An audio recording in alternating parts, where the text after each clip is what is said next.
ভগবান সাধারণ লোকেদের কোনো উদ্দেশ্য সাধন করতে সংসারে পাঠান না। তারা তাদের কর্মফল অনুযায়ী নির্দিষ্ট জায়গায় স্থান পায় ও কর্মফল অনুযায়ী সংসার ভোগ করে। চিন্তাও এক প্রকার কর্ম, তারও ফল আছে।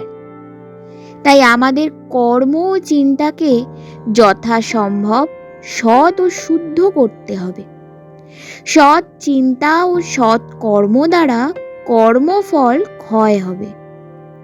সবসময় বিচার করে চলবে, কখনো বিচার ছাড়বে না।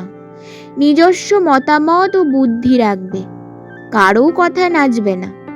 কারোকে একটা কাপড় দিলেও ভেবে দেখবে কেন দিলাম, এর পিছনে কি কোনো অভিসন্ধি আছে।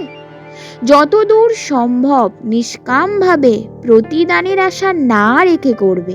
সংস্কার ভীষণ প্রবল, এর থেকে মুক্ত হওয়া খুব শক্ত, তবে চেষ্টা করলে একে কাটানো যায়। তাই জপ, ধ্যান, স্মরণ, মনন কখনো ছাড়বে না। দেখো, পূর্বজন্মের সংস্কার বা কর্মফল তোমাকে ভোগ করতেই হবে।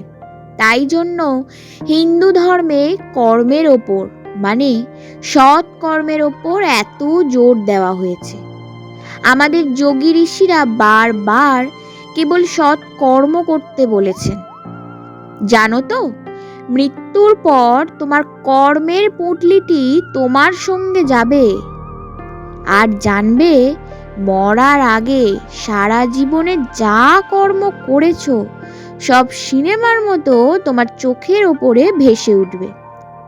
মরার আগেই তোমাকে বুঝিয়ে দেবে সারা জীবন কি সুকর্ম ও কুকর্ম করেছো, কাউকে বলে দিতে হবে না। প্রবাজিকা মুখ্যপ্রাণা। জয় মা শারদা, সবার মঙ্গল করো। লেখাটি আমি ফেসবুক থেকে পেয়েছি। ধন্যবাদ।